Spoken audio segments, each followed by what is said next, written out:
We have about 500 buildings across the campus.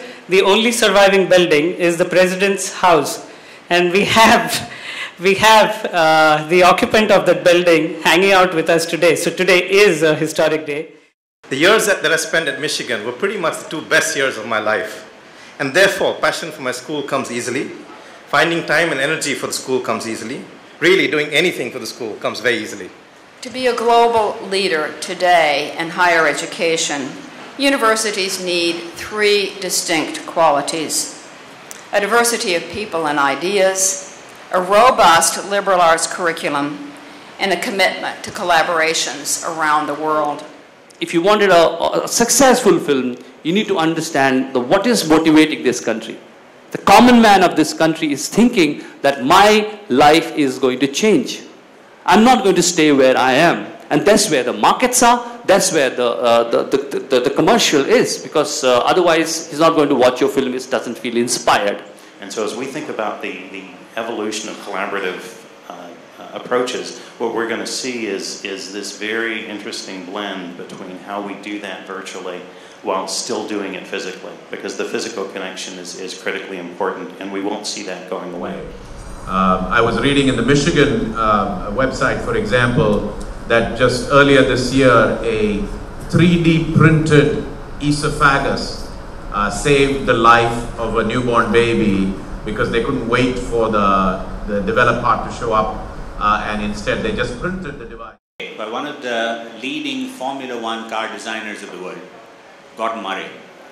And when I spoke to him in Geneva at the time that he was busy with this, post-Nano, he just was astonished. He said, I've spent all my life working on Formula One cars, shaving out 10 grams of weight every time. And he said, I never realized the challenge that existed of taking a product and shaving 10 cents of cost every time. Whatever is there in terms of technology today has to be reinvented. We cannot continue to fund our growth and development the way it has been done in the past. My understanding of impact investing is very simple. It's exactly what CK would talk about. It's driven by innovation, has an impact, and also provides economics in that sequence. It's an innovation that makes it great. And actually, if you look at India's income pyramid, it actually is not going to look like a pyramid at all. It's actually going to look like a diamond. And the opportunity is not at the base of the pyramid, it's going to be in the heart of the diamond. I think that's really the essence. As long as we are clear that the primary purpose of impact investing is impact, and the secondary and incidental benefit out of that is return, I think we are on good ground. But I think if what you hope to achieve is innovation and changing cost structures and developing entirely new paradigms, I think that's where research can be helpful. Yes, in theory, those are all possibilities. But at least if I take my view, I think if you look at the whole inclusion debate in India over the last at least a decade, if I were to make one statement, I would say the private sector has failed miserably. 51% of business leaders were reported to regard liberal arts education as very important.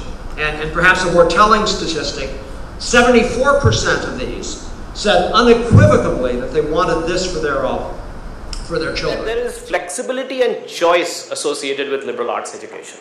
So if you are sending your children there, or if some of you have gone to Michigan or other schools, you actually, it really truly doesn't matter what major you are doing. In the context of India, we absolutely need liberal arts colleges. I think a liberal arts education does not disqualify you for a job. In fact, it obviously prepares you for the higher end of jobs. The world of work is changing, knowledge components and everything is increasing. But is a liberal arts education the direct pathway to non-cognitive skills?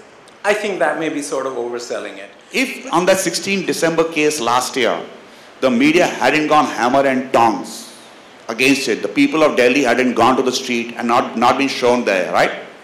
That justice would have never ever happened. And that has been a turning point in this country. So I propose to you that telling a story, the better that we can tell the story and the more we can define the audience we're telling the story to, the better our messaging will be. This is such a wonderful time for the country, because this is a time for change, and this is a time we can go anywhere.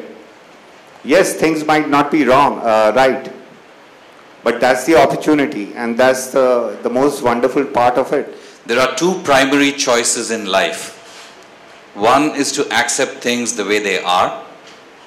The second is to accept the responsibility to change them. Really, it is every single person's thought, contribution, input, and a very democratic platform that is provided for them to really execute on that. That really is the University of Michigan India Conference in a nutshell.